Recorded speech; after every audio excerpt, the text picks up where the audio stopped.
I have a project I've been putting off for a really long time. It's going to be rebuilding these CV axles.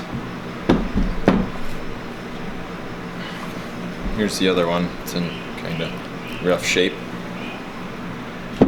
I've been cruising around for this whole time on the stock axles with the U-joints in them, and that's like not the best route to take. Any Z-car owner, I'm sure, would shun me at this point. I do have the rebuild kit, new boots, and these little grease pack things, and the new clamp ring things. I don't know how much I'll be able to actually film because it's a really messy job and the grease just goes everywhere. So I've got this pile of latex gloves there. So here's just a good shot of the before.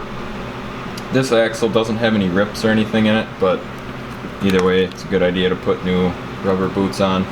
This one obviously is all tore and that would need to be replaced regardless, but we'll also be flipping those bearings around, so start tearing into it, see how it goes.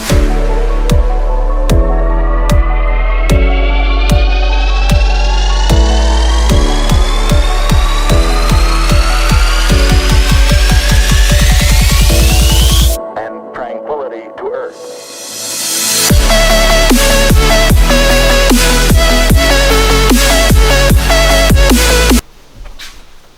So I had to move this into the other garage because I don't have a vise in the shack.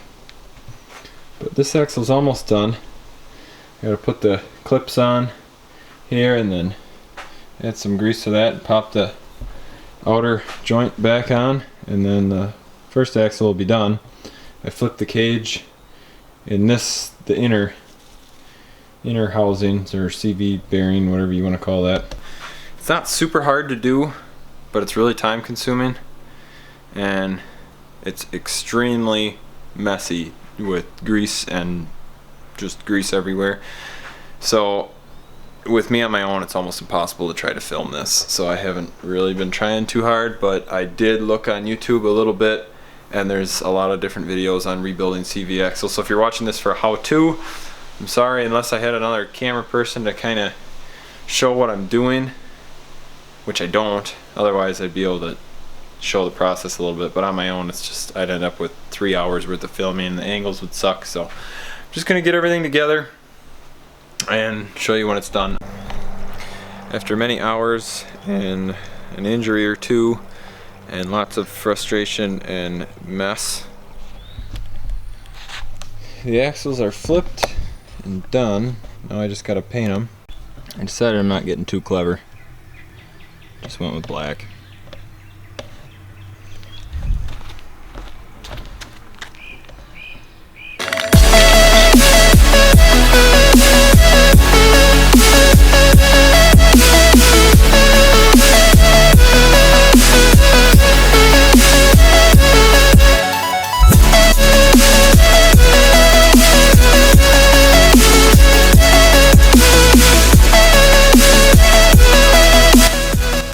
So it's been about 12 hours, maybe 14 hours since I finished the axles.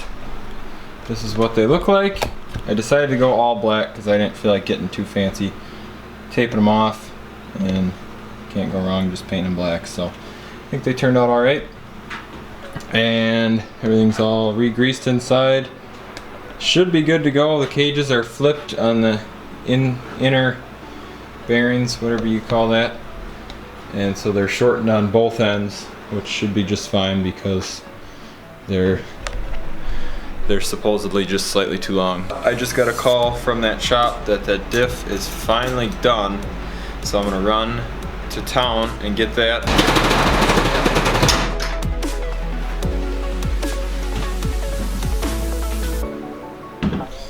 So the diff is back, and there's also a new one.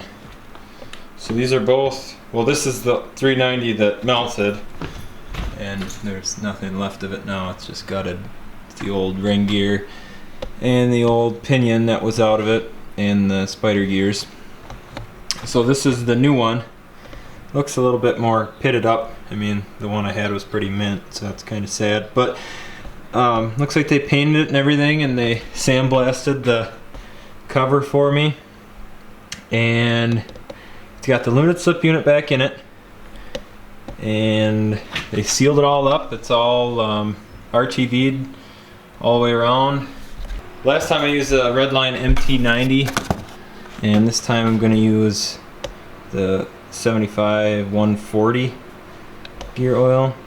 That's what that shop wanted me to try to use, and just to avoid any potential problems, I'm just going to use what they recommend.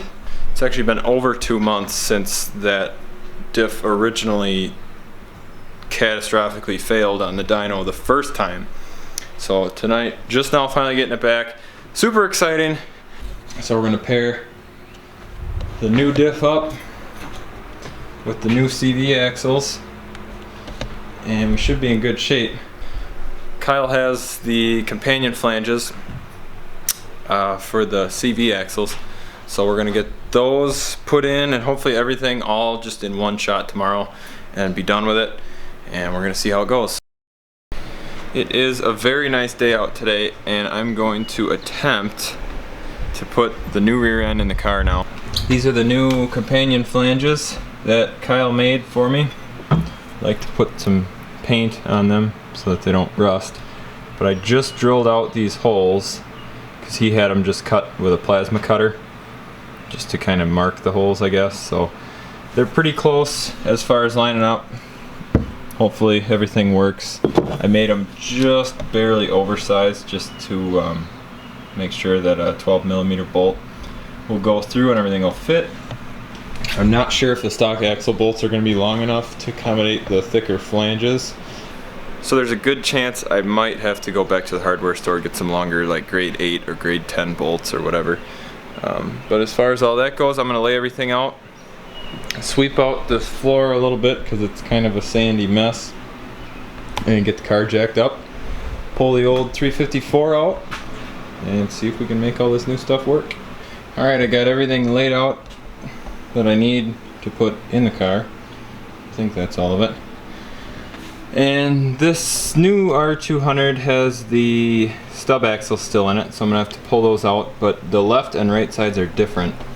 One of them has a slightly longer shaft, whatever you call that. One of them is just barely longer than the other, and that's the same case for these axles.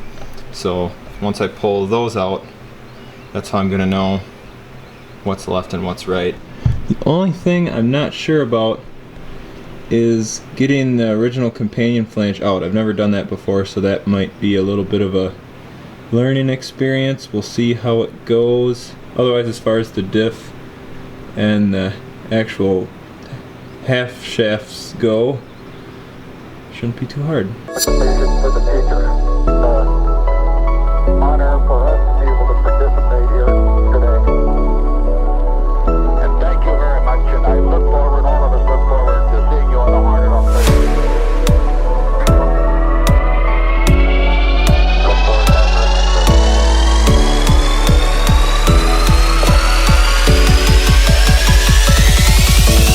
And tranquility to Earth.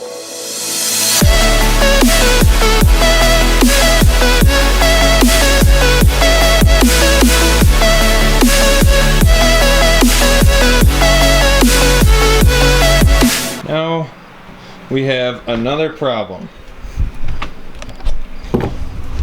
The diff is in. The jack's not doing anything right now, it's just sitting here. Diff is in, and I have the stub axles pulled out of it because the CVs have their own stub, and I painted up the custom flanges that Kyle made, which was made out of these, the original companion flanges. And I went to put this one on. This one didn't fit. And this one slid right on, no problem at all. So I started counting, and that has 25 spline, and that has 27. And you can actually, maybe you can tell, this hole looks maybe slightly bigger than this one. And the reason for that is this is a 240 companion flange, and this is a 280 or probably 260 as well companion flange. So this was basically for nothing. I'm going to actually go over to Kyle's house now tonight, which is completely unplanned, and that's like an hour drive out of the way. And I'm going to drop the one that doesn't fit back off with him, and he'll probably make a matching set and then just sell them to somebody with a 240Z. And then I'm going to drop my flange, that one, off to him, and he's got a couple other discs that he's going to weld on, and he'll be able to do that tomorrow. So unfortunately, for now, it's always got to be something. For now, this project's on hold, and the car's just going to sit on jack stands. But once we get that other flange made to that piece, then those CV axles, fingers crossed, should just plug right in. But it's getting there. It's almost done. I got the drive shaft and the diff is all in, the drive shaft's all bolted up. So really all there is to do now is just get those axles in, and without that flange fitting I can't get the axles in. So I'm going to run to Kyle's and drop this off, and hopefully he can do it tomorrow, and then we'll go from there.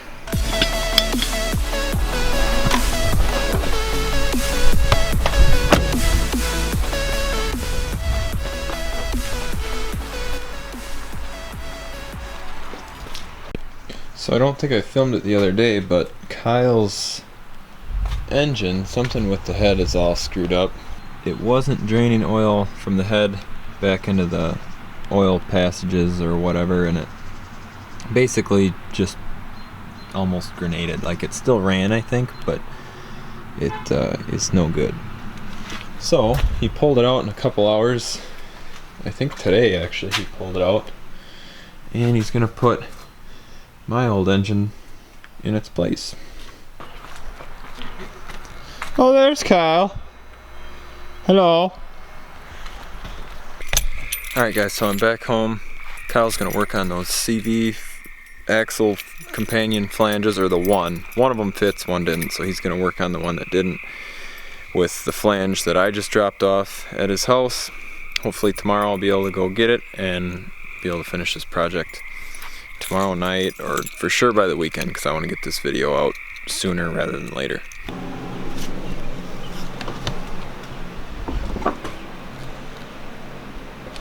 So we've got both our flanges, bought some new hardware, and I still need to try to get the axle nut thing off of the passenger side wheel. Driver side came off. It's that little guy right there on that board. And these are really weird.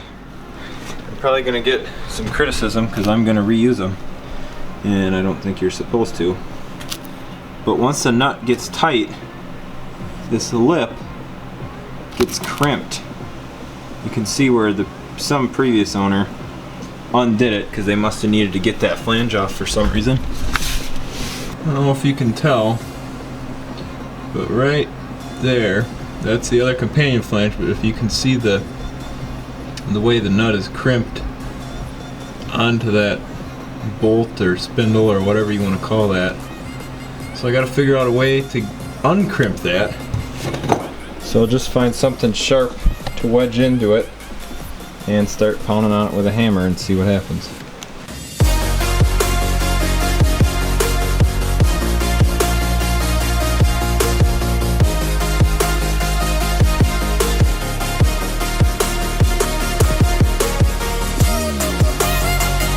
I'm gonna fill this up with fluid. I'm gonna film it so everybody knows that I did it. Last time I filmed it too, but it was pretty brief. This time we're gonna make a point to get it on camera. My little garden sprayer. There's a pump handle down there you put on, and I'll show you. It's a pretty simple process just to get fluid up into the differential. We'll just let it fill till it overflows, even if it's just a hair slightly over full. I'd rather do that than have it not be full enough, so pretty level, should be good enough.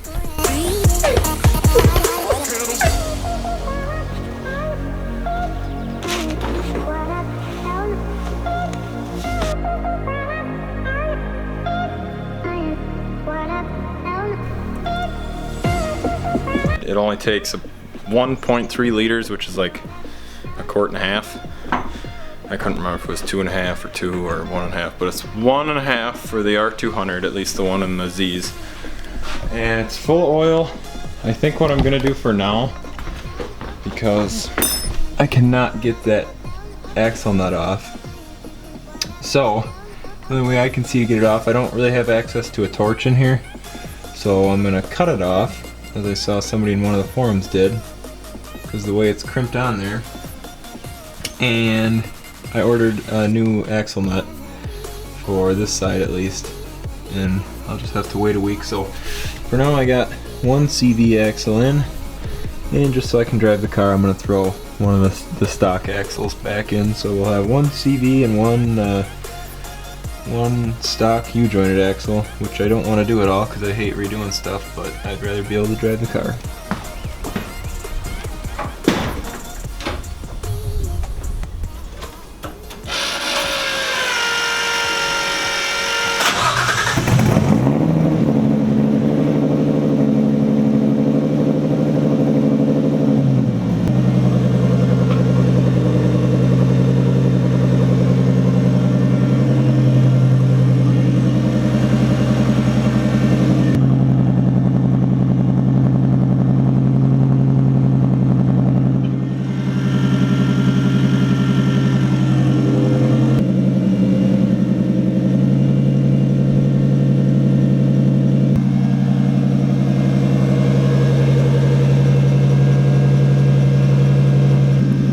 So I'm going to let the car sit in freewheel here for the next 10 or 15 minutes just to make sure that everything's sorted out, at least on the jack stands. Obviously, like I said, one of the axles isn't done yet, so in about a week's time, maybe a video or two from now, that new axle nut will come and I'll put that in. That way I can get both the CV axles in and hopefully be able to start launching the car and things like that.